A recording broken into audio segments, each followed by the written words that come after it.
और हमारी सरकार है, जिसकी सरकार होती है उसकी जिम्मेवारियाँ ज़्यादा होती हैं, इसलिए हम अपनी जिम्मेवारियों को समझेंगे और पूरे कलानौर वासियों को तो उनके कामों को करवाने का प्रयास हम करेंगे। वो एक बात ज़रूर कहते थे कि भाई देखो, भारतीय जनता पार्टी जैसे जो इतिहास रचा है ना, ऐसा कोई नहीं कर सकता। जो जिस तरीके से और आप ही कह रहे हो कि आपके गांव में भी लोगों ने ये कहा कि हमारी सरकार भी आ जाती तो हम नौकरी नहीं लगते। वालों को तो सिर्फ एक ही बात समझ आ रही थी कि भूपेंद्र सिंह हुड्डा सीएम बन रहे हैं। इसके अलावा वाली बात है। इसके अलावा रोहतक वालों को समझ ही नहीं आ रहा था, लेकिन फिर भी रोहतक वाले तो सुनारिया मंडल का जो एरिया है उस पर हुड्डा साहब का ज़्यादा प्रभाव भी है। और मैंने फिर भी वहाँ पे बहुत मेहनत की और मैंने सिर्फ उन लोगों को एक ही बात कही थी कि एक बार आप है ना बटन दबाने से पहले सिर्फ एक बार आंख बंद करके ये देख लेना हमारे प्रत्याशी कौन है। इतनी सीटें, तीसरी बार सरकार, ये हरियाणा के इतिहास में एक अजूबा गिना जाएगा कि लगातार एक पार्टी की सरकार तीसरी बार और वो फुल मैंडेट के साथ बढ़ के सीटें बढ़ के। वरना तो हमेशा आपने देखा होगा किसी भी पार्टी का इतिहास उठा लो आप, हमेशा सीटें घटती आई हैं। लेकिन यहाँ पे आप ये देखें, इनकम फैंसी नाम की चीज़ नहीं थी ना, कहीं अपने स्वार्थ में उलझे हुए थे कि मेरा ही बच्चा नौकरी लगे। लेकिन बिना खर्ची पर्ची वाले जो आपने देखा कि शपथ ग्रहण से पहले जो 25,000 लोगों की नौकरियाँ लगी हैं उसमें बहुत सारे हर गाँव में से, अब मेरा कलानौर गाँव है, कलानौर गांव में हर गांव से 5 से 9 तक लोगों की भर्ती हुई है। भूपेंद्र सिंह हुड्डा सीएम बन रहे हैं। ये एक हवा थी और बहुत जोरों से आंधी सी एक आ रही थी। को मैं इस बात के लिए आश्वस्त करती हूँ कि इलेक्शन का रिजल्ट जो भी रहा हो, रेनू डावला विधायक से भी ज़्यादा मेहनत से काम करेगी। नमस्कार, मेरा नाम है सत सिंह, हरियाणा फाइल्स में आपका स्वागत है। और आज के मेरे विशेष मेहमान हैं रेनू डावला जी, जो भारतीय जनता पार्टी के प्रदेश सचिव हैं, भिवानी के प्रभारी हैं और अभी हाल ही में इन्होंने भारतीय जनता पार्टी के टिकट पर कलानौर विधानसभा से चुनाव लड़ा था। रेनू डावला जी, आपका बहुत बहुत स्वागत है। धन्यवाद भाई साहब आपका। तो मैडम, अभी अपने चुनाव लड़ा है और जो आपका मार्जिन था वो सिर्फ 12,000 के आसपास रह गया। तो अभी चुनाव का क्या अनुभव है, क्या मतलब कैसी फीलिंग है? हालांकि आप चुनाव जीत नहीं सके, लेकिन आपकी जो सीट थी वो कलानौर की विधायक शकुंतला खट्टक नहीं, भूपेंद्र सिंह हुड्डा के प्रभाव वाली सीट थी, रोहतक जिले की सीट थी। यहाँ ये बहुत बड़ा फैक्टर था। देखिए, इलेक्शन का अनुभव तो मुझे थोड़ा बहुत तो पहले भी था, जब मैंने पहले इलेक्शन लड़ा था 2013 में पार्षद का। लेकिन ये बड़ा इलेक्शन था तो अनुभव काफ़ी अलग भी रहा और बहुत अच्छा अनुभव रहा। और जहाँ तक विधानसभा की बात है तो कलानौर विधानसभा में वो बात अलग है जो आप कह रहे हो कि यहाँ पे विधायक कैंडिडेट इलेक्शन नहीं लड़ते। यहाँ पे तो जो सीएम के कैंडिडेट हैं वो डायरेक्ट इलेक्शन लड़ते हैं। तो कहीं ना कहीं वो चीज़ तो मुझे खली, लेकिन इलेक्शन बहुत अच्छा रहा और जो लोगों का रिस्पॉन्स था वो भी बहुत अच्छा था। भारतीय जनता पार्टी के कार्यकर्ताओं का जो जोश था, जिस लगन से, जिस मेहनत से उन्होंने काम किया है, वो भी काबिले तारीफ था। और इसी वजह से भाई ऐसे रोहतक जैसी सिटी में वो भारतीय जनता पार्टी का वोट बैंक बढ़ा है कार्यकर्ताओं की वजह से, उनकी मेहनत की वजह से। तो ये अच्छा रहा, बढ़िया अनुभव था। और हार जीत तो कई बार किस्मत की बात होती है, तो ठीक है, कोई बात नहीं, अब की बार हार गए, नेक्स्ट टाइम और अच्छे से फाइट करेंगे जी। अच्छा, रोहतक जिले में ना एक बड़ी इंटरेस्टिंग सी बात है, और इंटरेस्टिंग बात ये है कि बीजेपी और कांग्रेस दोनों के नेताओं खुश नहीं है। हालांकि कांग्रेस वाले चुनाव जीत गए हैं और बीजेपी वाले चुनाव हार गए हैं, लेकिन उनकी पार्टी की सरकार आ गई है। ये बड़ा अजीब से रिएक्शन नहीं मतलब महसूस करने को मिल रहे हैं। ये तो रोहतक का दुर्भाग्य है कि ये कि कोई भी जीत की खुशी यहाँ मना नहीं पाया। हम हार गए इसलिए और वो जीत गए तब भी खुश नहीं हो पाए। तो ये काफी, वो विधायक बनकर भी खुश नहीं है और और आपकी सरकार आने के बाद भी खुश नहीं है। नहीं, हम सरकार आने के बाद बहुत खुश हैं। तो आपने देखा होगा, देखिए हार का एक बार तो महसूस होता है क्योंकि बहुत काफ़ी सालों से मेहनत करते हैं और फिर टिकट भी मिलती है। इतना बड़ा अवसर जब ज़िंदगी में आता है और वो अवसर जब कहीं ना कहीं किसी ना किसी चीज़ की कमी से या हमारी मेहनत थोड़ा कम होने की वजह से जिस भी प्रकार से कोई भी रीज़न रहा हो, तो जब इलेक्शन लूज़ कर जाते हैं तो दुख होता है। लेकिन हम बहुत खुश हो गए क्योंकि जब हमारी सरकार बनी 48 मतलब सीटें आई, हमारा फुल मैंडेट आया, तो हम कहीं ना कहीं हमारा विधानसभा का दुख छोटा था और जो हरियाणा में सरकार बनने का सुख है वो बड़ा था। एक काल्पनिक सवाल पूछ रहा हूँ, मान लीजिए आप कलानौर से विधायिका बन जाती, बीजेपी की सरकार बन जाती, अभी हाल ही में मंत्री बनाए गए हैं, क्या आपको लगता है कि रोहतक को भी रिप्रेजेंटेशन मिलता? देखिए, वो तो भारतीय जनता पार्टी का फैसला होता है, पार्टी का होता है, संगठन के लोगों का फैसला होता है। तो ऐसी तो भविष्यवाणी करनी कोई मेरे को नहीं लगता ठीक है। लेकिन हाँ, इतना ज़रूर है कि अगर विधायक का इलेक्शन हम जीत जाते तो वो कलानौर के लोगों के लिए, कलानौर वासियों के लिए, भारतीय जनता पार्टी के कार्यकर्ताओं के लिए और अच्छा, शायद और अच्छा बेटर हम कर सकते थे, विधानसभा में उनकी लड़ाई लड़ सकते थे। और मैंने पूरे इलेक्शन में उनको सिर्फ एक ही बात कही थी कि हमने विधायक नहीं, हमने तो आपका मजबूत वकील बनना है ताकि जो आपकी पैरवी विधानसभा में हम मजबूती से कर पाएँ। लेकिन अब भी हमारी सरकार है, पूरी मेहनत करेंगे हम और जितना हमसे हो पाएगा उससे भी ज़्यादा सरकार के में मंत्रियों के साथ मिलकर, माननीय मुख्यमंत्री जी इतने अच्छे हैं, उनके साथ मिलकर हम कलानौर का विकास में कोई कमी नहीं छोड़ेंगे और ना ही कलानौर विधानसभा को विधायक के भरोसे छोड़ेंगे। क्योंकि विधायक का तो सबको पता ही है कि पिछले 10 सालों से उन्होंने एक लाइन के अलावा दूसरी लाइन नहीं कही कि हमारी तो सरकार नहीं। इसके अलावा उन्होंने कोई शब्द अपने मुंह से निकाला ही नहीं, चाहे वो किसी भी बात को लेकर हो। तो इसलिए कलानौर वासियों को मैं इस बात के लिए आश्वस्त करती हूँ कि इलेक्शन का रिजल्ट जो भी रहा हो, रेनू डाबला विधायक से भी ज़्यादा मेहनत से काम करेगी और क्या वो उन लोगों पूरा पे भी काम। काम होंगे जो काम बिल्कुल होने वाले होंगे, जिन्होंने आपको वोट नहीं दिया है कलानौर बिल्कुल में? बिल्कुल बिल्कुल, उनके भी काम होंगे, उनके काम होंगे तभी तो अगली बार अच्छे वोट आएंगे, तभी तो हम compete कर पाएंगे। तो ऐसा होता है, इलेक्शन तक ही ये कंपटीशन होता है, उसके बाद तो सब लोग एक जैसे ही हैं और इस चीज़ को इलेक्शन तक ही सीमित रखा जाए तो अच्छा रहता है। उसके बाद तो जिसने वोट दिया ना दिया सब एक जैसे होते हैं और हमारी सरकार है, जिसकी सरकार होती है उसकी जिम्मेवारियाँ ज़्यादा होती हैं, इसलिए हम अपनी जिम्मेवारियों को समझेंगे और पूरे कलानौर वासियों को उनके कामों को करवाने का प्रयास हम करेंगे। जी, तो हम चुनाव में, जब चुनाव चल रहा था, लोगों से मिल रहे थे, तो बहुत सारे ऐसे लोग, खास करके गांव के लोग, क्योंकि मेरा भी जो विधानसभा हलका है वो कलानौर ही है, आप वाला ही है, तो उसमें लोग कह रहे थे कि भाई रेनू डाबला बहुत अच्छी प्रत्याशी हैं, हम उनको वोट देना चाहते हैं, पर वो पर पे बात अटक जाती थी। तो और ये चीज़ आपके सामने भी आई होगी। अ, पर भूपेंद्र सिंह हुड्डा सीएम बन रही हैं, हाँ, ये एक हवा ये थी बहुत और बहुत बहुत बड़ा। जोरों से आंधी सी एक आ रही थी। देखो, हमने कोशिश की लोगों को समझाने की कि भारतीय जनता पार्टी की सरकार बन रही है, क्योंकि लोग सिर्फ रोहतक देख रहे थे और हम जब देख रहे तो हम पूरे हरियाणा का जब भी डाटा उठाते थे या हरियाणा में सभी विधानसभाओं की तरफ देखते थे तो इस बात से बिल्कुल भारतीय जनता पार्टी आश्वस्त थी। कहीं भी कोई भी चूक या कोई डर नहीं था, भारतीय जनता पार्टी की तरफ से पहले से ही ये क्लियर था कि हमारी सरकार बन रही है, क्योंकि सरकार बनने के जो आधार थे वो बहुत पक्के थे। लोगों में नाराज़गी सिर्फ उन लोगों में थी जो कहीं ना कहीं अपने स्वार्थ में उलझे हुए थे कि मेरा ही बच्चा नौकरी लगे। लेकिन बिना खर्ची पर्ची वाले जो आपने देखा कि शपथ ग्रहण से पहले जो 25,000 लोगों की नौकरियां लगी हैं, उसमें बहुत सारे हर गांव में से, अब मेरा कलानौर गांव है, कलानौर गांव में हर गांव से 5 से 9 तक लोगों की भर्ती हुई है और वो बिल्कुल मेरे ऐसे गांव बच्चे से भी हैं। हुई हैं, फोन आए हैं। हाँ, आप ये देखिए कि आपके गांव से भी हुई है तो उसमें आपको महसूस होगा कि एक एक आदमी ऐसा है कि कोई किसी को चाय भी नहीं पिलाई उन्होंने। जी, चाय तो दूर की बात है, उन्होंने अपने रोल नंबर की एक फोटो कॉपी भी वो करवा के पढ़ने वाले किसी को बच्चे नहीं थे। दी। पढ़ने वाले बच्चे थे और ना ही उनकी आर्थिक स्थिति उनके आड़े आई, गरीब से गरीब का बच्चा भी लगा है और जो काबिलियत रखता है बच्चा, जिसका भी टेस्ट क्लियर हुआ है, ऐसे भी बहुत बहुत सारे सारे हैं बच्चे जो लगे हैं। कट्टर कांग्रेसी हैं, हाँ, वो भी विपक्ष के लगे हैं, हैं वो भी लगे हैं और और वो इस बात से हैरान है कि हमारी सरकार भी होती है, ऐसा उनका कहना है।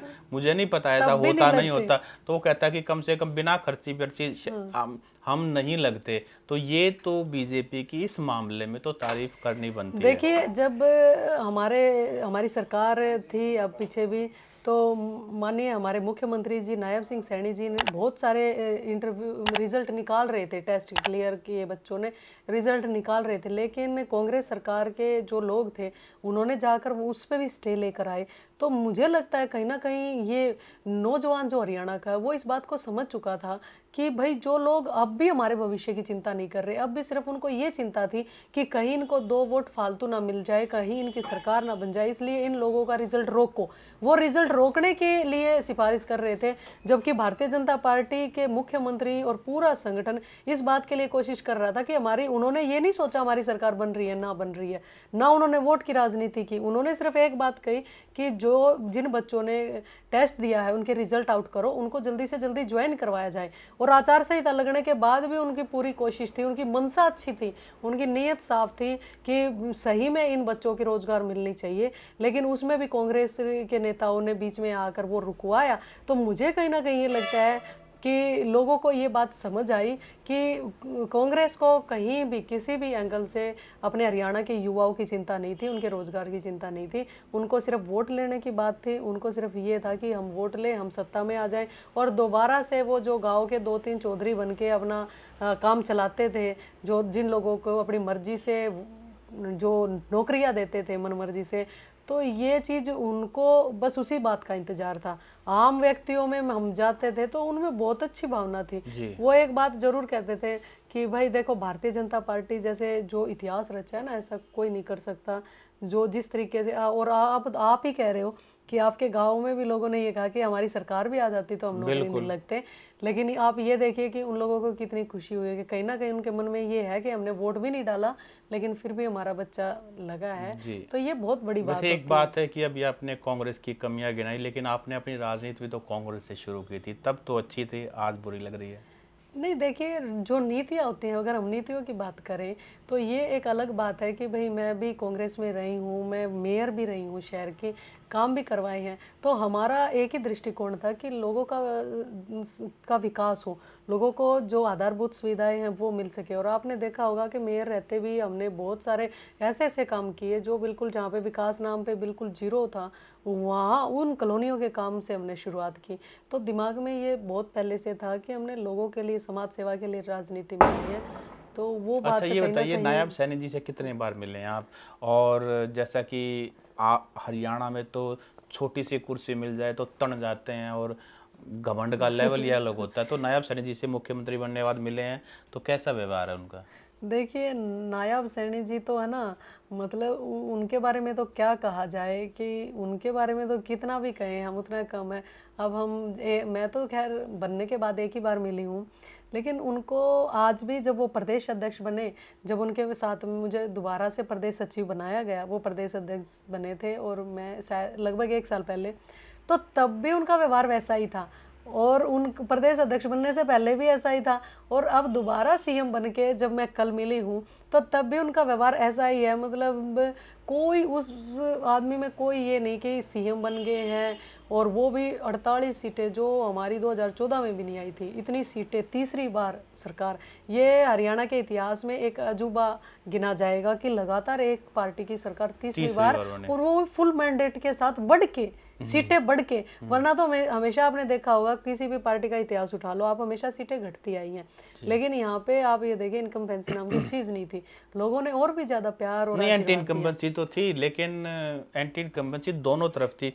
कांग्रेस की भी पुरानी पुरानी बातों को लोग उठा रहे थे और बीजेपी 10 साल से सरकार में थी, इसलिए दोनों की बातें उठा रहे थे।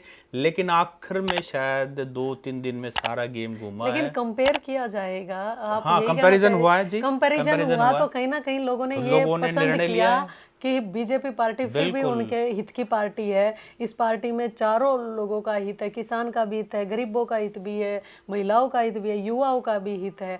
तो कल मैं जब सीएम साहब से मिली तब भी मतलब उनकी लैंग्वेज वही सेम लैंग्वेज थी जो जब वो पार्टी के अध्यक्ष थे तब थी, या उससे पहले कि जिस तरीके से वो लोगों से मिल रहे थे, बिल्कुल लोगों को महसूस ही नहीं हो रहा था कि हम। और उन्होंने तो यहाँ तक भी कहा कि मैं, ये जो सीएम आवास है ये आपका है, मैं तो इसमें चौकीदारा कर रहा हूँ, तो मैं आपका चौकीदार हूँ और मुझे जब तक आप चौकीदारा दोगे मैं आपकी सेवा करता रहूँगा।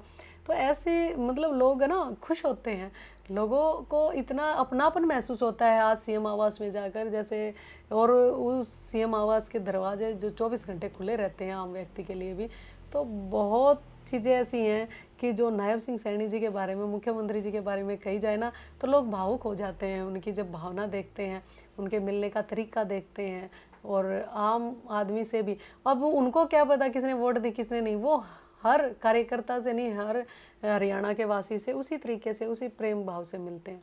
चलिए, ये तो बीजेपी ने एक एक्सपेरिमेंट किया, खट्टर साहब को हटा करके नायाब सैनी को लेके आए, तो उसके बाद परिणाम भी बदला, और जैसा आपने बताया कि मिले तो मिलनसारिता उनकी बहुत काम बाकमाल आई, है, बहुत बहुत काम आई। कमाल। अच्छा, जिस दिन परिणाम आ रहा था उस दिन हम भी परिणाम को देख रहे थे, और पहले कई राउंडों में हमें ये लग रहा था कि बीजेपी की कैंडिडेट रेणु डावला ये चुनाव जीत गई। शकुंतला खट्टक कांग्रेसी काफ़ी पीछे थी, लेकिन फिर बाद में शायद 10वें राउंड के बाद फिर गेम हुआ। तो उस समय आपके मन में क्या चल रहा था? सब कुछ देख रहे थे आप, तो बल्कि वहाँ काउंटिंग सेंटर के ऊपर ही बैठे थे। बिल्कुल, मैं काउंटिंग सेंटर में गई हुई थी। देखो, पहले तो मैं आपको एक बात बताऊं कि जो भारतीय जनता पार्टी की जीत है ना, वो सिर्फ ये नहीं है कि इन 4-5 महीनों की जीत है। वो भारतीय जनता पार्टी ने जो 10 साल में काम किए हैं ना, लोगों को वो पसंद आई, वो नीतियाँ पसंद आई। लोग ये कहते थे भाई ये तो चलेगा ही नहीं, बिना खर्ची पर्ची वाला तो ऐसे तो चलेगा नहीं, ये ख़त्म करना पड़ेगा ये। लेकिन आप ये देखिए कि लोगों ने पसंद किया इन चीज़ों को। जितनी भी नीतियाँ हमारी रही हैं, केंद्रीय सरकार की, राज्य सरकार की, माननीय मनोहर लाल जी के समय की भी नीतियाँ जो रही हैं, वो रिजल्ट कहीं ना कहीं उन्हीं के आधार पे तो आया। हाँ, लोगों बिना को वो खर्चे पड़े पसंद, तो वो खट्टर साहब का बिल्कुल। एक्सपेरिमेंट मैं है। मैं वही बात कह रही हूँ कि देखो, बहुत पूरा भारतीय जनता पार्टी का, हम अगर ये कहा जाए, एक बंदे के बारे में नहीं कह सकते, पूरा तो ये संगठन जो रोहतक काम वालों को कर नहीं रहा समझ था। में, सारी सीटें हरवा दी। रोहतक वालों को तो सिर्फ एक ही बात समझ आ रही थी कि वो भूपेंद्र सिंह हुड्डा सीएम बन रहे हैं। इससे चौधर वाली अलावा बात है। इसके अलावा रोहतक वालों को समझ ही नहीं आ रहा था। रोहतक दज्जरवाड़ा लेकिन दोनों। फिर भी रोहतक वाले, ये बात नहीं है, देखो हमें भी 57,200 वोट मिले हैं, और हमारे रोहतक से भी हमारे बहुत ही सम्मानित पूर्व में मंत्री रहे मनीष ग्रोवर जी को भी इतने सारे वोट मिले। मात्र 1300 वोटों में से, ये मान लो 650 वोटों से वो हार गए। तो लोगों को समझ नहीं आती तो इतने वोट थोड़ा आते, वो तो फिर तो एक तरफा हार आते। लेकिन लोगों को देखो समझ आता है, वो मैं अलग बात काउंटिंग है। वाले दिन की बात करता, क्या कुछ चल रहा था उस दौरान कि आपको एक बार लगा देखिए, था कि मैं तो जीत गई? काउंटिंग में तो कहीं ना कहीं ये तो था थोड़ा सा हमें कि ये जो एक तरफ का एरिया है वो ज़्यादा भूपेंद्र सिंह हुड्डा जी को पसंद करते हैं। और वो वो उस हुड्डा जी को एरिया का नाम पसंद कौन क्या सा करते है ये? हैं, हमारे गांव वाला। भारतीय जनता पार्टी की तरफ से तो उसको सुनारिया मंडल कहते हैं। जी। सुनारिया मंडल में 15 गांव आते हैं। संघ की जो रचना है उसमें 3 मंडल हैं, गोकर्ण मंडल, कलानौर मंडल और सुनारिया मंडल। तो सुनारिया मंडल का जो एरिया है उस पर हुड्डा साहब का ज़्यादा प्रभाव भी है। और मैंने फिर भी वहाँ पे बहुत मेहनत की, और मैंने सिर्फ उन लोगों को एक ही बात कही थी कि एक बार आप है ना, बटन दबाने से पहले सिर्फ एक बार आंख बंद करके ये देख लेना हमारे प्रत्याशी कौन है, तो फिर आपका मन करे उसको वोट देना।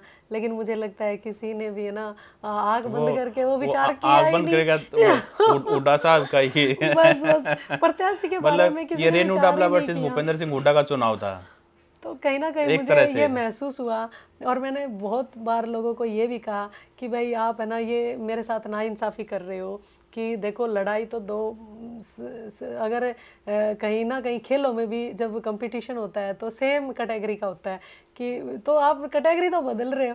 मैं तो विधायक के लिए इलेक्शन लड़ रही हूँ और आप मेरे लिए कह रहे हो भाई सीएम हुड्डा साहब बनेंगे, तो कैटेगरी तो सेम रखो। मेरा इलेक्शन तो विधायिका के साथ है, तो उसके साथ कैटेगरी तो सेम रखो। लेकिन कहीं ना कहीं ये रहा जी, ये लोगों ने सेम कैटेगरी नहीं रखी, और मुझे महसूस भी हुआ कि कहीं ना कहीं ये नाइंसाफ़ी हुई मेरे साथ। अगर प्रत्याशी का इलेक्शन प्रत्याशी के साथ होता तो रिजल्ट कुछ और ही होते। जी।